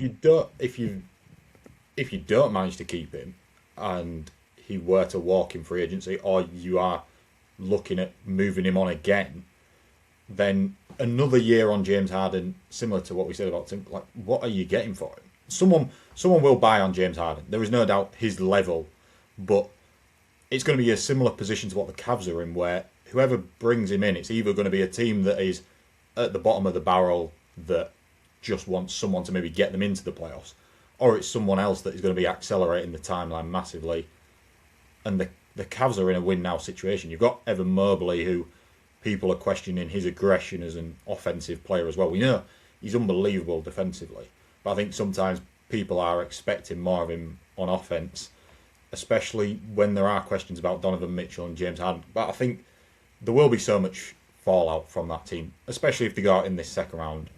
What they do, I don't know, but there's just going to be question marks. But I understand the trade overall, but I do think it made sense, but you do just, the pressure mounts so much on yourselves. Yeah, the same thing with me, to be honest. I can guess what other teams, like we talked about Minnesota and Denver, like the Cavs, I have no idea, I'll be honest, because you gave up so much in regards to get Harden in the door, and like you said, you accelerated the timeline. It's like, who's going to be taking on a 34, 35-year-old James Harden at this stage of his career, especially if he comes off of another flame off in the playoffs. Do you keep do you maybe move one of the big men? Like, I just don't know, honestly. So they better hope that it's not an embarrassing exit from the playoffs. Who knows? Maybe we're all wrong, lads, and the next time we're all sitting here, they're in the Eastern Conference Finals. Who bloody knows? You know what I mean? It's the beauty of sports, isn't it? Lads, before we move on to our final junction, just a few headlines doing the rounds in the NBA at the minute. The Washington Wizards have secured the number 1 pick in the NBA draft. The Pacers have lost their pick because it's fallen out of the top 5. That goes to the Clippers. The Sacramento Kings pick dropped from top 4. 50% odds, it dropped to 7th. As you can imagine, I'm saying it's rigged. I'm saying it's unfair. But it's fine. They want us to get the number 1 pick because AJ would have come and it would have been over for everybody. But instead, we're going to pick, I don't even know who the hell we're going to pick. Outside of the top 3 or 4 guys, I don't bloody know. I don't watch enough college hoops. But stateside up for the Wizards, fair enough. Number 1 pick must be nice. No, 100%. Obviously, I think it's the first number one pick since John Wall. Sure. 2010. Sure. I mean, obviously they got good years from him. Some would have said they didn't get enough out of John Wall, and obviously that Bradley Beal, that team. Really, obviously injuries kind of cut short John Wall's career. So they're hoping this time round, obviously with Trae Young, with AD, with AJ, if they do get him, they can get more years out of him, and they can put the Washington Wizards back on the map. When you think of Washington now, you think of teams when they get traded, they just pass through Washington to go somewhere else. They want to change their fortunes. You know what I mean, they want to put the capital city back on the map, like I'm saying. So all power to them. They better not mess us up. Well, they can't mess it up, surely. And that's the thing, Alex Sarr wasn't a bad draft pick. I would say he's not bad, but there's obviously still, development that he needs to make. Defensively, he's all right, he's all right. Yeah. So hopefully he can learn a little something from AD if he's going to stay there. But Will, number 1 pick for the Wizards, sure. I'm not upset. Clearly, you can see it in my face. I don't even care. Considering the draft lottery is changing next year, this was a big win for tanking, wasn't it? The top 2 teams. You got the Wizards giving up 83 to Bam and then get the number 1 overall pick. The Jazz playing the starters 3 quarters, sitting them in the 4th, get the number 2 pick. And now next year, the Kings, probably the Nets, and maybe another will be the bottom 3 teams. And then you might not even get a look in at the top picks. I don't know if you've seen the reports. Now, I think they will keep the pick and go AJ DeBancer, but I've seen the reports about Utah because AJ's at BYU. There's stuff with Utah's ownership and sort of funding with BYU, etc. If that would be, if you're the Wizards, if you like Darren Peterson enough, I think that's something that you probably listen to. But I just don't think it happens. Obviously, I don't watch enough to know, but from everything that I've seen, AJ is the consensus number 1. And if that is the case, and there is a consensus number 1, it's not like he could go 1, he could go 1, he could go 1. If it is the case, you pick the best talent available. Yeah. And I'd like to think that in Washington, when they've been so bad over the last years, you take best player available as your draft strategy anyway, and then you figure it out once the talent is in the door, and you see on the court that, he's actually a decent player, we should start building around him. Trading down, I just don't know. And I'm not saying Darren Peterson's a bad player. He's one of the top picks in the draft. He has to be decent. But number 1 pick, hey man, you take the best guy and you move forward. That's just me. Stateside up. I've seen reports of like Will said, Utah maybe trading up to get number 1. Who got number 3 in the draft? I can't even remember. Memphis. Memphis. There you go. Cam Boozer's got Grizzly written all over. Yeah, same thing. You know, it's all exciting. Outside of that as well, Indiana got to be hard pressed. They got to be hard pressed because they traded essentially Zubac for Benedict Mathurin, what you didn't like at the time, Isaiah Jackson, what ended up being number 5, so they lost their pick, and a future first-round pick as well. So in regards to what the Pacers did and what the draft lottery has turned out, yeah, have they had a stinker? Because I feel like they have. Oh yeah, they definitely have had a stinker. I think even Tyrese tweeted about it, saying that the Pacers have lost this one or this time however. I mean, but obviously they took a big swing and unfortunately they missed on that one. But you feel sorry for the Pacers because of the season they had last year, compared to obviously what the fans had to endure this year, and then run that off with what happened in the draft as well. So what? Big Zoo is not a good, consolation prize. He was up there in Defensive Player of the Year last year, something like that. Right, I think he was top 3. Yeah, so it's a consolation. I mean, it's not a top 5 pick. It's Zubac. It's Big Zoo. Silver linings. I mean, you take what you get. I mean, he's not like I say, he's not the worst big. He's not exactly Miles Turner stretch out the floor and all of that, but it's still Big Zoo, like you're saying, whatever that means. Whatever that means. I'm trying to give the Pacers some consolation because he's a good player. Don't get it twisted. He's a good player. But they gave up. In the end, they gave up a little bit too much for him. They gave up a little bit too much, So let's see in regards to the Pacers and what they do. My Kings, I'm not even going to talk about them. We're just never going to be good. I've accepted it. It's fine. The NBA doesn't want us to be good. That's what I'm going to imagine in my head. AJ would have been nice. A top 5 pick would have been nice. It is what it is, lads. It is what it is. Maybe somebody will fall. I don't know. Let me just move on before I start crying. Let it go, mate. Yeah, Let it go. I don't know if I can. Honestly, I don't know if I can. I think it's your front office holding you back more. It's probably been that way for the last 30 years. Stateside Hump, the Golden State Warriors are processing a 2-year contract extension for Steve Kerr. He will remain the highest paid coach in the league. You're a fan of Steve Kerr, even though everybody that says that he's an iffy coach these days. But this has to be a good thing. Steve Kerr sticking around in Golden State? 100%. When you're a team like Golden State, you always want to have some sort of constant. And Steve Kerr's been a big part of everything that's been going on there in terms of the many successes that they've had. So I'm not mad. I'm not mad at that. See, the new coaches that have come through, your Joe Mazzulla's that someone saying is better. Look at what he's doing in the playoffs. You know what I mean? But I digress. Let me not say too much. You know what I mean? The shiny new toy syndrome it's a sickness in today's NBA. You see one thing about this guy, the comments will always have a special place in his heart. I'm saying, when they come for him, he doesn't like it. Because I say stuff when I'm like, Joe Mazzulla and these guys, yeah, they're good, but bro, Steve Kerr won with the best team ever assembled. It's not hard to do the job that he's done over the years and still, like I said, kept this team going to a certain level. So you got to give him that credit. And like I said, if I'm a Warriors fan, I'll be happy to have him back. Some obviously won't, but he does more good for the team than bad. Yeah, well, you have to remember that at the end of their playoff game, there was that 3-man, circle with him, Draymond, and Steph. So people were, already speculating, oh, this could be real end of an era stuff. Steve Kerr's the first domino, then maybe Draymond, and then who knows, maybe Steph. I don't think he hasn't said he wants to call it a day, but in terms of something else, maybe. But at least they're keeping Steve Kerr, so that's always a plus, I like to think.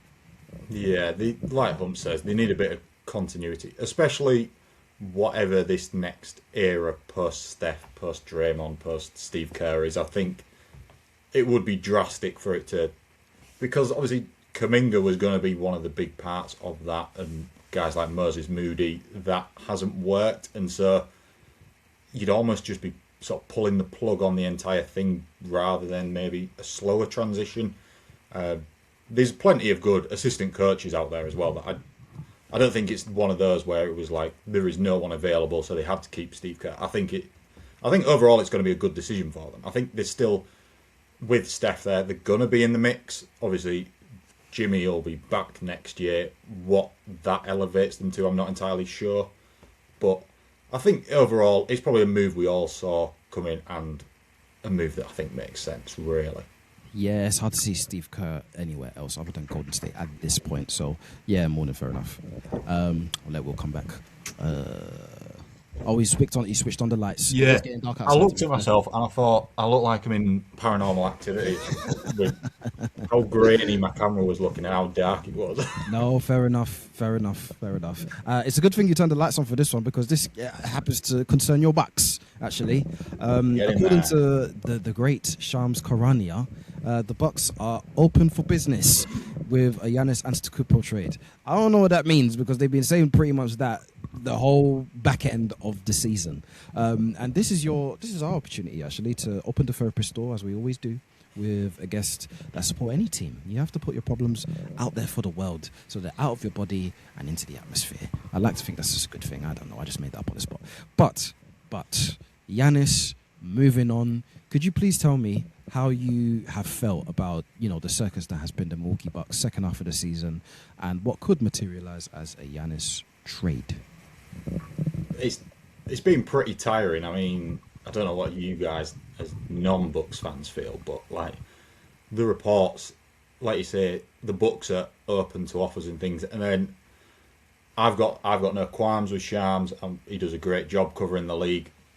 I've read the full report, and you kind of a lot of the times you don't really learn anything new. It's sort of the same stuff, just worded slightly differently. Like there was a whole thing on Bucks social media, you notice it so much, where it's kind of becomes a thing where it's like, well, he hasn't definitely said he's saying, but he's not said he's been and it just spirals, and it's just tiring, and especially because I write about the Bucks for Fansided, it ends up being the sole topic, and like doing the draft coverage now, like talking about the draft, who they could take at 10, and then it all just comes down to, well, will Giannis be there?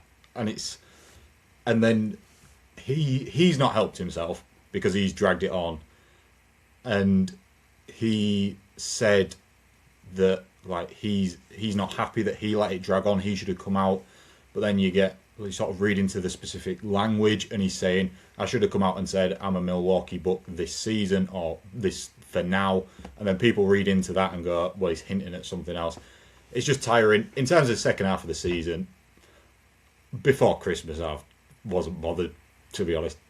Giannis, he injured 4 injuries, I think, this season. Yeah, a few. And not just like, he's missing a night. It was like 4 injuries a week plus, sometimes a month. Doc Rivers is the head coach. I've got nothing against Kyle Kuzma, but when you come away from the season going, Kyle Kuzma's been one of the better players, kind of sums up where you're at. Gary Trent Jr., who is a guy that it felt like he was very good last season. This season, dreadful. Like his shooting splits, absolutely in the bin.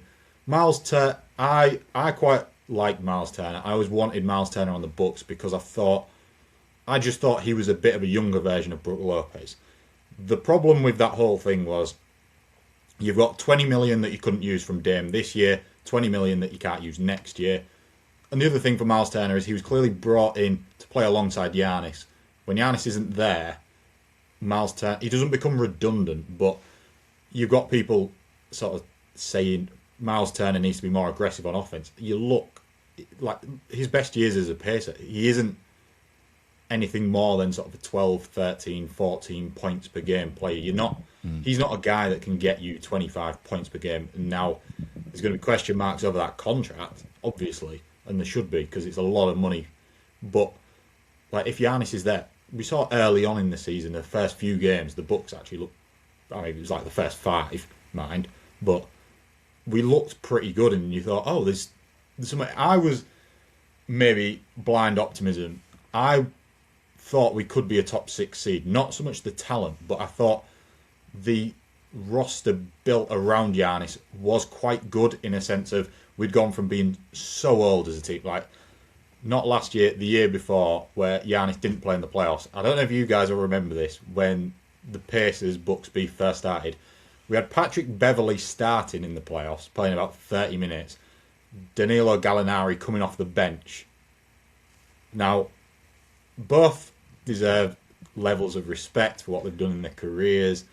Danilo Gallinari at one point was a ridiculously talented player. Pat Bev, you know what he can bring. When they're both 36, and you've got Brook Lopez anchoring the defense, you've got Chris Middleton, who was like 33, and then in the off-season had surgery on both ankles. You've got a 35-year-old Dame. You've got Doc Rivers on the sideline calling the shots. And Darvin having his hands in his pockets. Yeah, just it was. That was why I was a little bit higher on us coming into this season, because I was like, there's like the one thing the Pacers showed was we couldn't run with anyone. We couldn't keep up with anyone. As soon as we miss a shot, it's a 4-on-1 break against Giannis. And this season, Ryan Rollins took a step. Kevin Porter Jr., he's hit and miss. You'll get 3 points or you'll get 38. It's like, whatever. AJ Green didn't have a great season, but I still back him. If you want to know my thoughts on the future, depending on what we do with Giannis, but if you keep him, I think you definitely keep Ryan Rollins. AJ Green I probably keep. Everyone else I'm not that bothered about being moved on. Even a Miles Turner, as much as I think he's good, I just don't know if... And we were talking about the depth earlier with OKC. You talk about the Knicks now. That amount of money, you could get a couple players that could maybe just give you a little bit more. You might not get the defensive stability alongside Giannis in the paint, but... And I mean, you've still got 20 million on Dame's contract this year. That hinders the team regardless. You just explain it, to be fair. Circus is the best way to say it. I'm not even going to ask Stateside up about the Giannis stuff, because we've talked about it at length the whole season, to be honest. And it's kind of what you were saying. Like, I'm a little bit over it. And I was always in the school of thinking that Giannis, and he, as you've said, he's probably admitted it. You've kind of made your own bet in regards to, you didn't say whether you were staying, whether you were going, and because of that, this is what it is, So you can't be upset at really anyone but yourself. Just before we hit our last final junction as well, I know this has been a lengthy episode, but thank you for sticking with us, because it's been very insightful conversation with Will. What kind of package are you expecting, from Giannis? Because you've seen through some of the trades this past season that the days of getting, 5 first-round picks, 4 first-round picks, pick swaps, all of that, I'm not sure that's the way now, because you've seen how the likes of Mikal Bridges and Rudy Gobert and all of their fan bases are like, you know what, lads, we probably shouldn't have done this, but we're here now, Giannis is obviously a different kettle of fish. So you'd like to think that, well, I guess you can tell me in regards to what you're expecting in regards from a whole from Giannis. Are you expecting, like a bunch of picks, some young players? Are you expecting people that are supposed to keep you at least, somewhat relevant in the Eastern Conference? Are you expecting to rebuild? You can let me know, like, what kind of return are you expecting from Giannis if a trade does, materialize? If a trade does happen, I think you've got to go complete rebuild. I don't know what. Again, I don't know really what you could get for him that keeps, unless you just somehow swapped him for another star. I don't think there's a package that keeps you relevant. The one thing that does absolutely terrify me, and it's as well if John Horst stays in charge as the GM, is our draft history since Giannis got drafted is not good. You could give us as many picks as you want. Like, even this year at 10, there's a couple wings that intrigue me, there's guards that intrigue me, but just like our player development is awful. If you think that the start of last year, the 2024 draft, AJ Johnson, that was... I didn't stay up for the draft. I stayed up for the first few picks, and I woke up in the morning and it was like the Bucks took AJ Johnson. To be honest, I didn't know who that was. It's the 23rd pick in the draft, and it was like AJ Johnson, and I didn't know. And then you look, and he played in Australia. He was like, he played that little in Australia as an 18-year-old. His averages were like ones across the board, yes. And it was. And it's not that he can't grow into a good player, but and then you pull the plug within like 6 months. Yeah, he's not even there no more, isn't it? No, he's in Dallas now. He got traded again. He's in Dallas? I didn't even know that. I thought he was at Washington. This is what's the most mental thing. Our 2024 draft class, him and Tyler Smith are both in Dallas now. Tyler Smith is on a 2-way deal. AJ Johnson got... Because it was the Chris Middleton, Kyle Kuzma trade, and then Chris Middleton got moved to Dallas for AD, and he chucked AJ Johnson in with that. Makes sense. But like, it's nothing against AJ Johnson. He could grow into. He could be the sort of player that he could be 25, and you suddenly go, oh, he's actually quite a good backup point guard. But when it's a team that is supposedly challenging and they just take flyers, and you can even go back to Thonmaker, DJ Wilson, Rashad Vaughn. There are so many. Marjon Beauchamp wasn't bad, and then he just didn't kick on. Yeah. And then we've still got, I think, is it from like our last 4 or 5 draft picks, one is still on the roster, and that's Andre Jackson Jr., who basically doesn't play, who's probably going. Our draft pick last year was Bogoljub Markovic, who's been in Serbia all year. I really like him, but you're asking a lot of a 20-year-old skinny kid to do this. I just think, even if we get a load of draft picks, there's part of me that's excited, there's part of me that just goes, they'll find a way to get nothing from this. I would never complain over my team ever. Brother, if I start speaking on the Kings draft picks over the last few years, my god! Okay, DJ Augustine and Danilo Gallinari. Goodness me. Danilo Gallinari is a name I haven't heard. It's a Thunder legend. In the playoffs in 2020, big 2024, and you're running out 36-year-olds for 15 minutes. Was it? He tore his ACL as well? I remember he signed for Boston. Big deal. Tore his ACL. Didn't play a game there. And then I think he got traded that year as well. Oh, wow. There's been so many random old blokes on the books. I remember we had Pau Gasol for a bit. Years ago. DeMarcus Cousins was there. No disrespect to the best big man to ever touch a basketball. I'm not disrespecting him, but you're giving him a 10-day. Giving him a 10-day, 10 years after his best is an interesting decision from the front office. Playing development, scouting, all of that stuff is important. You know what I mean? It really helps with like your depth and all of that stuff. But well, this is why we have fans on, because until now, I didn't realize it was actually that bad. I knew it was bleak, but not this bad. If you go look since 2013, obviously there's certain ones where it's like people get traded on draft night. I think the two hits, Malcolm Brogdon, who had a very good career. Yeah. I think he only stayed a couple of years though. Yeah, he didn't play too much. Dante DiVincenzo, who we trade. Do you want another old bloke for me to throw in there? You might have forgotten. We traded him to the Clippers for Serge Ibaka.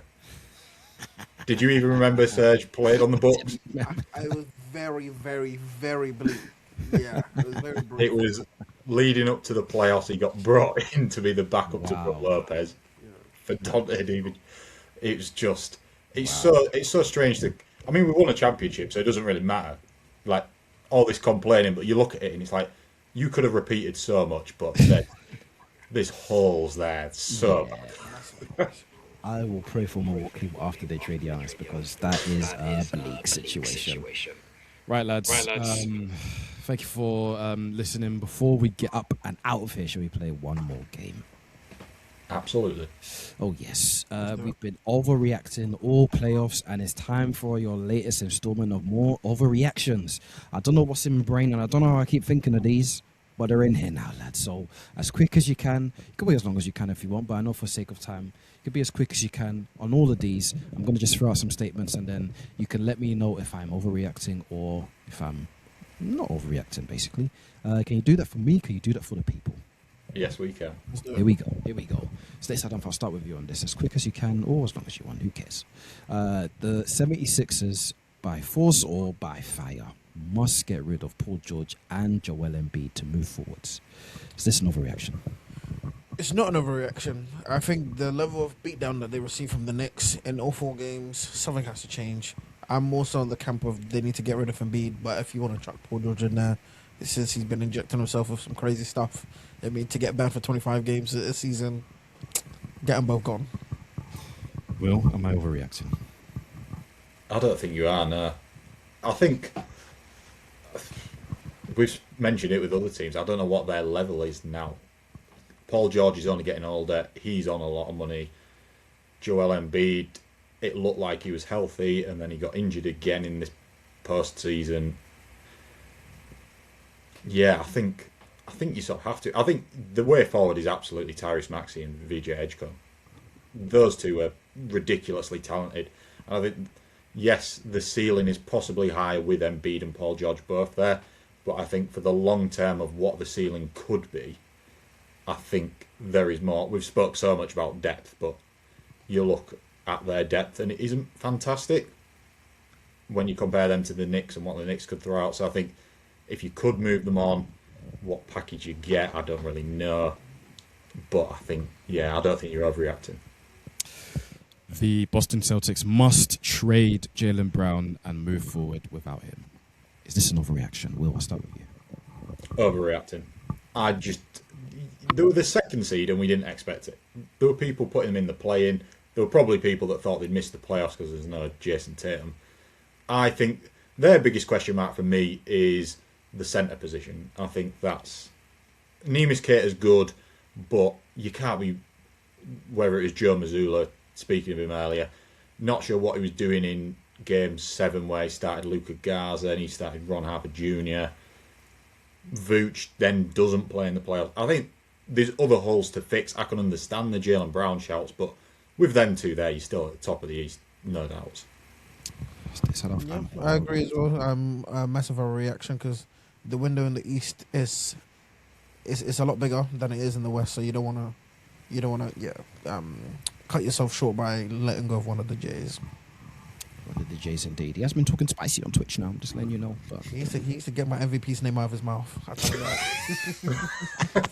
All I keep hearing is shade this, shade that, bro. Give up a 3-1 lead. Focus on Cancun or wherever you're there, man. He's basically a full-time streamer now. He's don't worry. He's gonna hustle. He knows how to fill his time. Don't worry about that. Tyrese Maxey is a top 10 player in the NBA. Is this an overreaction? Oh no. No, that's it. No. All right. Oh, that's it. My fault. Will, am I overreacting? Yeah, I don't think he's a million miles off. I think top 15, possibly. Sort of top 20, top 15. I think he can. Top 10, not yet. I think he can be. I think he's so talented. He's so much fun to watch. But yeah, overreacting. Yeah, fair enough. I probably am. Stateside, I'll start with you on this one because I feel like I know what you're going to say. Or I don't know. You can tell me if I'm wrong. SGA has had the highest offensive peak of any player in recent NBA history. Is this an overreaction? Highest offensive peak. A bit of an overreaction. I think it's more so the consistency.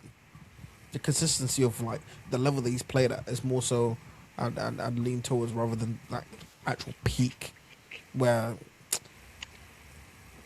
you know what?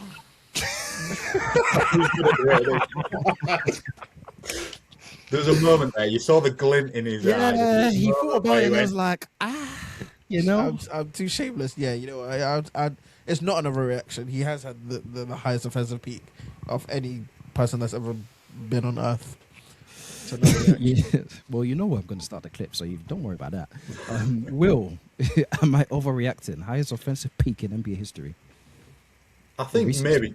I was going to say in NBA history is a different question. In recent history, I'll agree with the first half of Humps there. The first half. I think maybe just a little bit. I don't think it's far off, but there might be a bit of bias here. But Giannis 2021, that playoff run, and also Jokic 2023, it's hard. And I guess, I'll play devil's advocate to Shea here. I think that OKC team is far better than either of... Not far better, but I'd take them over that Bucks team and that Nuggets team. So I don't want to take that away from him, but I think maybe you are asking a little bit more of Giannis and Jokic to get their team to that title, whereas Shea can get there. He does get there in games, but he's also got, there's a couple sidekicks there. There's 10 or 11 guys that can come and chip in and help him out. It's a team MVP. I'm kidding. No, he's unreal. But Chet and J-Dub are getting paid handsomely, so they better be playing up to the level. Because if they don't, I feel like them two missing significant time over the past 2 years really has helped Shea's case in the MVP. Oh, absolutely. You know what I mean? But yeah, apparently enough for OKC, so I don't want to talk too much about. Just my 2 cents. I would like to think Steph Curry is up there, at least in the conversation, if not Yeah. the best peak That's right. in recent history. But we'll see what the comments say. As we say, they're never wrong. Last one, lads, before we get out of here. Kendrick Perkins said that the center position is the most important position in basketball, and he's 100% correct. Is this an overreaction?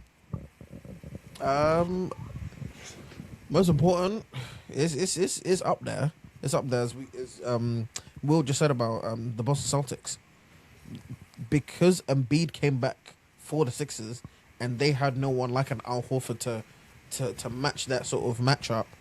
It crumbled their whole season.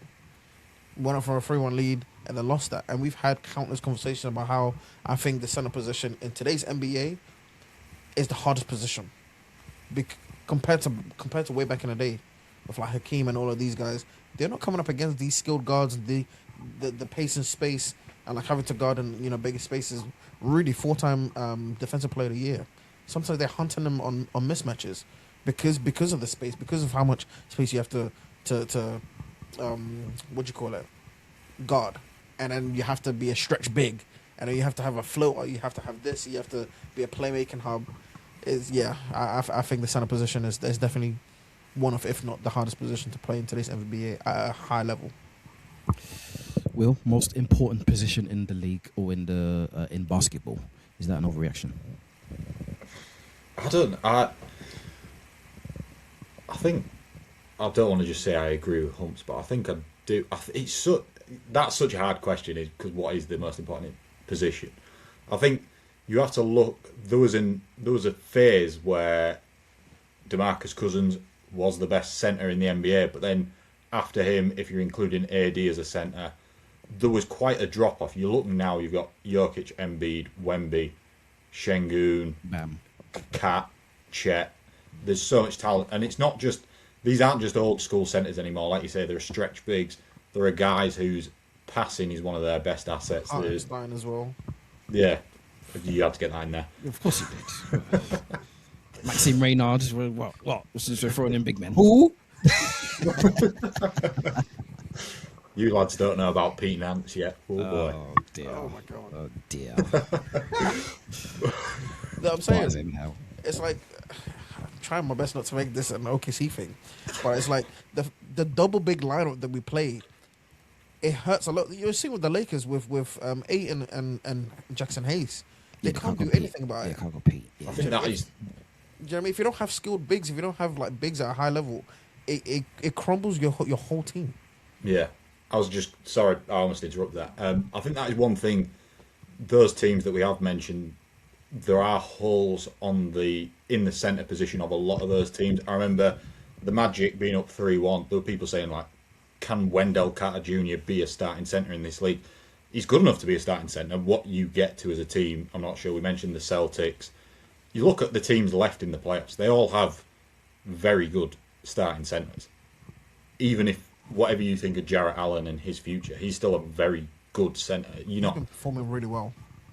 Yeah, you're not putting him in this like upper echelon category of properly elite centres, but if you don't have that, especially now with how fluid the game is, if you don't have that anchor in the middle that can give you something, I think there's a bit of a problem there for certain teams. And I think that's what the Nuggets have struggled with recently. Is I think Jonas Valanciunas hasn't quite had the impact they thought.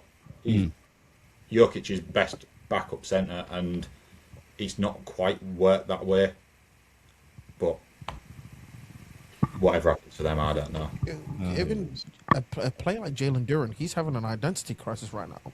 I mean, he don't even know what type of big he's supposed to be or can be for the Pistons to take him to the next level. He's built like a brick shit house, but he obviously wants to play that sort of like a finesse type of role, but Yeah. then he's built, like I'm saying, like a completely different way. So it's like, do you want to be a brute force? Do you want to take advantage of your size mismatches, or do you want to, do dribble handoffs, floaters, jumpers, all of that stuff? And it's hurting his game a lot. Obviously, he's still very young as well, but that center position, I don't know if it's the most important position in the NBA, but it's certainly very, very, very important. Yeah, for sure. I think between center and point guard, it's difficult to sway my opinion on which is the most important. Maybe point guard. I guess it depends on what side of the bed I wake up at the end of the day. But good conversation. I'll put it in the comments. I'll see what the people are saying. We've come to the end of Stateside Report UK. Will, it's been a pleasure for you joining us. Please, for the people that want to hear more from you, where can they find you? It's been an honour. Very much enjoyed it. You can find me on TikTok. I'm pretty certain it's Will_Moxon or Moxon_Will. And then I'm on Twitter. I've got an account, I think, on pretty much everything. But mostly it is TikTok and Twitter and Instagram. Just Will_Moxon, Moxon_Will. I usually find you. There's so much on my link tree as well. I mean, if anyone's interested, there are links to my portfolio that I have, and then some of the sites that I write for and have written for in the past. So any love on that sort of stuff would be great. But it's been absolutely fantastic chopping it up with you guys. A lot of fun. Yeah, we'll do it again as well, because the off season, they can be the dark days. So definitely, especially when that Giannis trade eventually does happen, trust me, we'll be in contact and we'll do this again. Will. Absolutely. We like to give people titles as well. We have a Bucks correspondent. Shout out to Paige, depressed Bucks fan. She's very depressed now these days because Chelsea are also in the mud. But however, especially with this, the chats about NBA Europe and EuroLeague is sometimes very interesting. You are just our basketball correspondent, because if there's anything, any sport, any piece of knowledge I need, I know the Mox has got me. So that's you. That's your title. Unofficially, officially, that's you, matey. So I hope you take that and you take it with you in esteem. I'll be putting that on my CV right now. That's the boy. That's the boy. There we go, man. Thank you for listening. Please like, share, comment, rate, subscribe, all that jazzy stuff. Thanks again to Will. Stateside Hunt for me and you. Back again next week. The same time next week. Business end of the season, I'm saying. Hopefully, get me to that parade right now is what I'm trying to say. Let me end it. I've never been to a parade. Get me there. I'll be an emotional mess when that happens. But will that be the one up in Manchester? Yeah, I hope not. I hope so. I mean, there'll be echo there. No one ever shows up to them anyway. So whatever you say, matey. Whatever you say. But until next week, lads, take it easy. Take care. Appreciate it, Will, man.